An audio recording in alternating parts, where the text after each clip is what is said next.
नमस्कार, मैं राजेश पोलखोल बहुगुणा और आप देख रहे हैं पर्वतवाणी लाइव। मैं इस समय हूं चंपावत में और चंपावत की हसीन वादियों में पीछे आप देख सकते हैं न्याय का देवता गोलजू महाराज के आज दर्शन करने के लिए हम पहुंचे हुए हैं। कुमाऊं की अगर मैं बात करूं तो कुमाऊं में गोलजू महाराज का एक अपना अस्तित्व है, एक अपना महत्व है और दूर दूर से लोग पर्यटक आते हैं और अपनी अर्जी गोलजू महाराज के यहाँ लगाते हैं, क्योंकि गोलजू महाराज को न्याय का देवता कहा जाता है। अगर आप चंपावत आ रहे हैं, उत्तराखंड की हसीन वादियों में आ रहे हैं और अगर आप गोलजू महाराज के दर्शन नहीं कर पा रहे हैं तो ये समझ लीजिए कि आप कुमाऊं में क्या कर रहे हैं। तो इसलिए आज चंपावत पहुंचने पर सबसे पहले हम गोलजू महाराज के दर्शन के लिए पहुंचेंगे।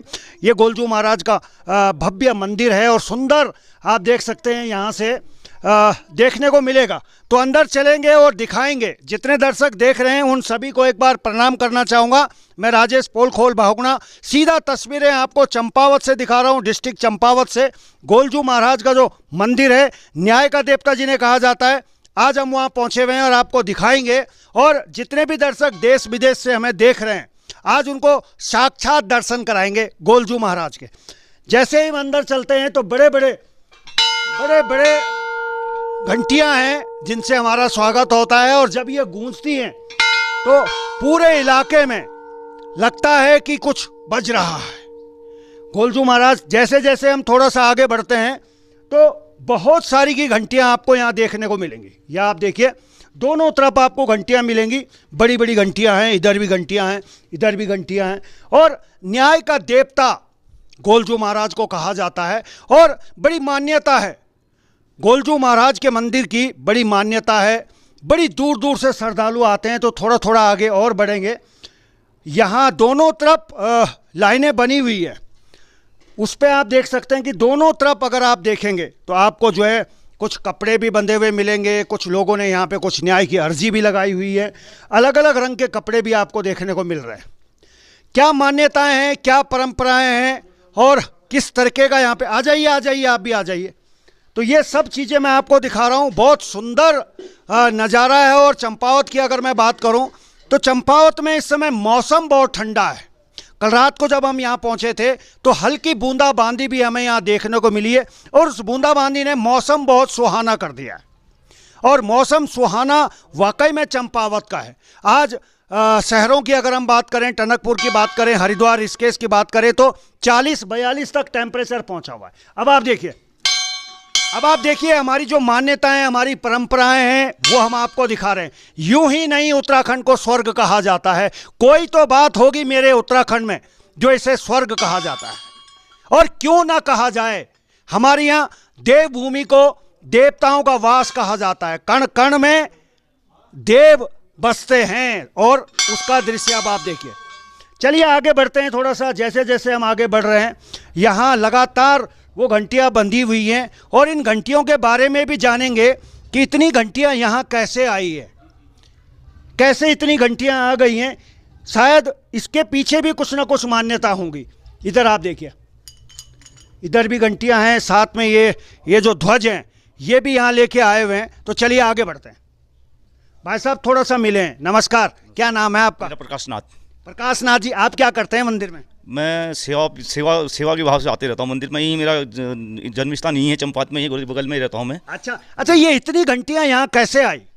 इसका ये कि गुलजू की मतलब जो भी जो अपनी मांगे पूरी करने आते हैं तो अपने हिसाब से उनकी मांगे पूरी तो घंटी चढ़ाने आते हैं यहाँ पे। अच्छा जी, घंटी चढ़ाने आते हैं। जी। जब मांग पूरी हो जाती है तब आते हैं? पहले भी चढ़ाते हैं और मांग होने के बाद भी चढ़ाते हैं लोग। जितनी मांगे पूरी जाती है वो भी चढ़ाते हैं। तो वो बाल्टी लेके कहाँ जा रहे थे आज? बाल्टी तो अभी सेवा के लिए है, बाल्टी मंदिर के लिए आई है। अभी अब 3 तारीख का प्रोग्राम है यहाँ मंदिर में। हाँ। तो जो गुलजू संदेश यात्रा निकल ली है। अच्छा। हाँ जी, उसके लिए हम अभी से तैयारी कर रहे हैं। चलिए बहुत बहुत धन्यवाद आपका। चलिए कुछ और श्रद्धालु आए हुए हैं। थोड़ा कैमरामैन को कहूँगा आगे आ जाएं। जी आप भी थोड़ा सा आ जाएं।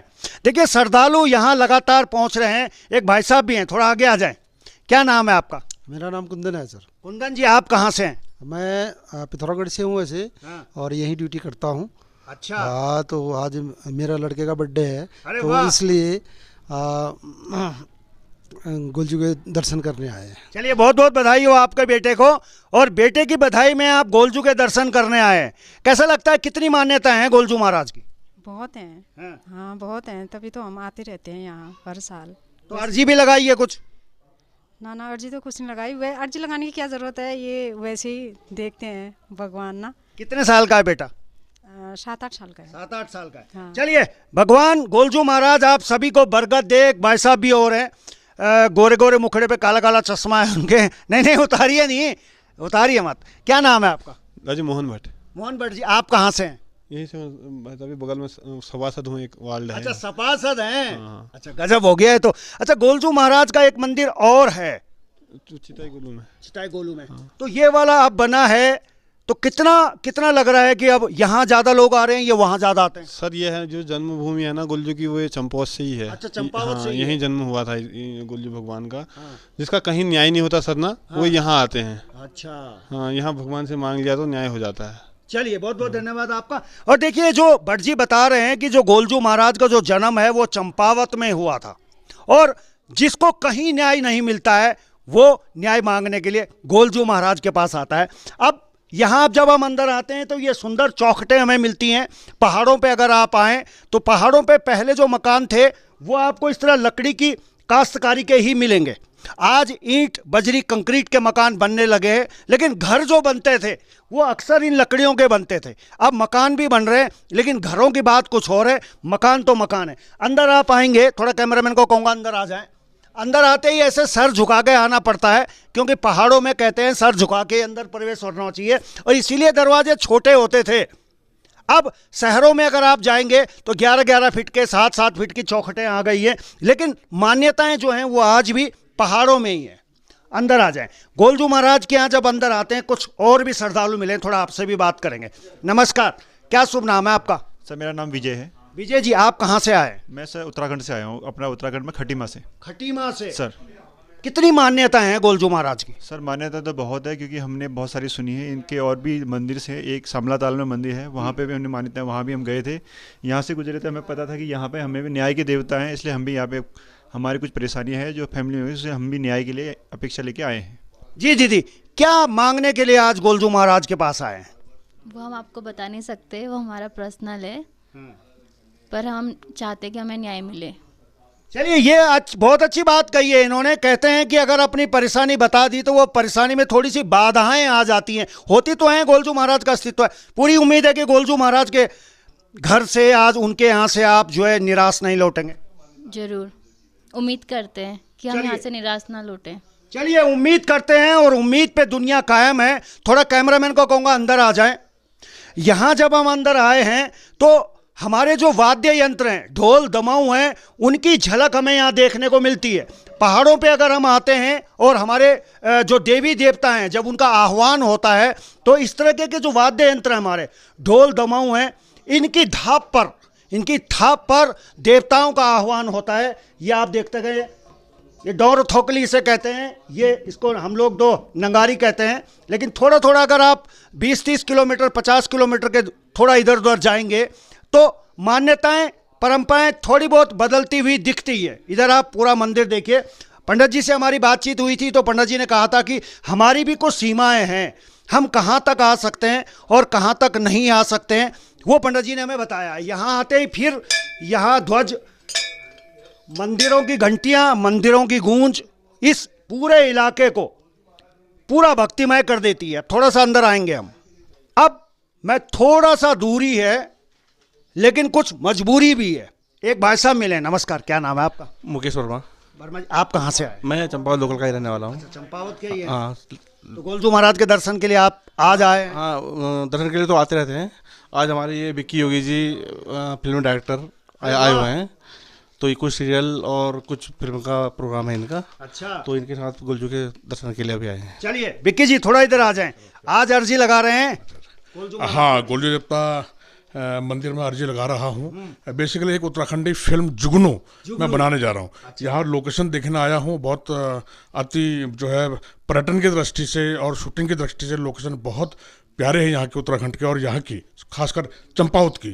तो आदेश होगा गोलजू देवता का और तो मैं यहाँ पे शूटिंग करूँगा बहुत सी। देखो क्लाइमेट इतना ठंडा है, जहाँ 40 डिग्री 42 डिग्री टेम्परेचर है, कल की बूंदाबांदी से यह मौसम सुहाना हो गया, तो मुझे लगता है स्वर्ग है अपना उत्तराखंड। स्वर्ग है यहाँ, तो मैंने पंखा और एसी तो देखा ही नहीं, बिल्कुल नहीं। कल रात रुके थे हम लोग, है ना, तो बहुत बढ़िया। मैं माता कोटवाड़ी देवी माता के भी दर्शन करके आया और आज गोलजू के साक्षात दर्शन हो गए यहाँ पे और आशीर्वाद मिला, तो मुझे लगता है कि संसाधन भी जो है जुड़ जाएगा। मैं जो कहता हूँ कि उत्तराखंड फिल्म विकास परिषद जो बना था, मैं उसमें मेंबर भी था। तो अभी जो है उत्तराखंड फिल्म विकास परिषद, मैं यहाँ पे मैं देख रहा हूँ ना कि पर्यटन की दृष्टि से यह इतना विकसित हो सकता है और कि हवाई कनेक्टिविटी बहुत ज़रूरी है। और टनकपुर से डायरेक्ट बॉम्बे के लिए ट्रेन अगर हो जाए तो यहाँ शूटिंग की अपार संभावना है, बिल्कुल ज़बरदस्त तांजा लग जाएगा। चलिए, बहुत बहुत धन्यवाद आपका समय देने के लिए। और हर फरियादी आता है गोलजू महाराज के दरबार में और गोलजू महाराज भी निराश नहीं करते। ये हमारे यहाँ की परंपराएं हैं। पंडित जी मिले हैं, पंडित जी प्रणाम आपको। और गोलजू महाराज के दर्शन करने के लिए आज हम आए, धन्य हो गए। और कितने सालों से आप पूजा कर रहे हैं? सर हमारे तो पूर्वजों से यहाँ सेवा दे रहे हैं, पुजारी हम नाथ जी लोग हैं जी। जो, तो वही सेवा हमें भी अवसर मिला। सौभाग्य है हमारा जो यहाँ इनकी सेवा का अवसर मिला है। सर्वप्रथम गोलजू महाराज की सदा ही जय हो। तो यहाँ तो हमें 7-8 महीने हो गए हैं। यहाँ पालिया का सिस्टम चलता है। हर साल नए नए पुजारी मिलेंगे आपको। जी 9 नाथ हैं यहाँ हमारे गाँव, इन्हीं के नाम से हमारा गाँव है, नाम गोरल चौड़। तो यहाँ हर वर्ष नए नए पुजारी नाथ होके, नाथ संप्रदाय से हैं, हर वर्ष नए नए नाथ जी मिलेंगे आपको। अच्छा, हर वर्ष बदल जाते हैं। अब देखिए, ये अर्जी जो है बिक्की जी ने गोलजू महाराज के चरणों में अर्पित करी है। अब इस पे देखिए, इस पे टीका भी लगा दिया है उन्होंने, प्रतिष्ठा की जा रही है। चलिए अब देखिए, ऐसे न्याय के देवता हैं गोलजू महाराज। चलिए पंडित जी, बहुत बहुत धन्यवाद आपका। अब जी थोड़ा सा इधर आ सकते हैं, थोड़ा सा पीछे। हमारी माता, सबकी माता, माता कालिंका विराजमान है यहाँ पर। जी, तो जैसे आप बाहर से आएंगे, पहले आपको गोलजू की धुनी मिलेगी, फिर आपको उनके द्वारपाल मिलेंगे, जिससे पहले आदेश लेना पड़ता था कि हम गोलजू महाराज से मिल सकते हैं कि नहीं। फिर आके उनकी माता से पूछेंगे, माता आपके पुत्र से मिल सकते हैं कि नहीं। फिर जाके आपको गोलजू जी के दर्शन होते हैं। तो यहाँ पर माता कालिंका है और यहाँ माता की सबसे प्राचीन मूर्ति है। किसी कारणवश वो खंडित हो गई थी, तो माता के आदेश से हमने यहाँ नहीं बनाई है। चलिए, बहुत बढ़िया है। और देखिए, पहले अगर आप राजा महाराजाओं के दरबार में जाएंगे तो वहां भी इस तरीके की परंपराएं आपको देखने को मिलती थी। पहले आपको दरबारी से मिलना पड़ता था, दरबान से मिलना पड़ता था। मैं फिर कह रहा हूं, अपना उत्तराखंड में परंपराएं हैं, यहाँ पे संस्कृति है और यहाँ पे हर कण कण में देवी देवताओं का वास है। वो पंडित जी ने बताया है कि क्या प्रक्रिया होती है जब हम गोलजू महाराज के यहाँ प्रवेश करते हैं। तो चलिए, ये इस समय मैं आपको दिखा रहा हूँ, गोलजू महाराज के साक्षात दर्शन करा रहा हूँ। जितने दर्शक हैं जो देख रहे हैं, जिन्होंने अभी तक इनके दर्शन नहीं करे हैं, उनको मैं ये लाइव दर्शन करा रहा हूँ। और ये अब आप देखिए गोलजू महाराज।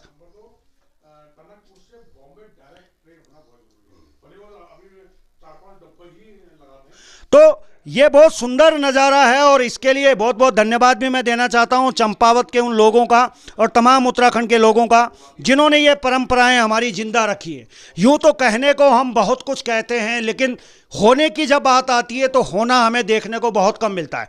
तो फिलहाल चंपावत से अभी के लिए बस इतना ही। देखते रहिए पर्वतवाणी लाइव।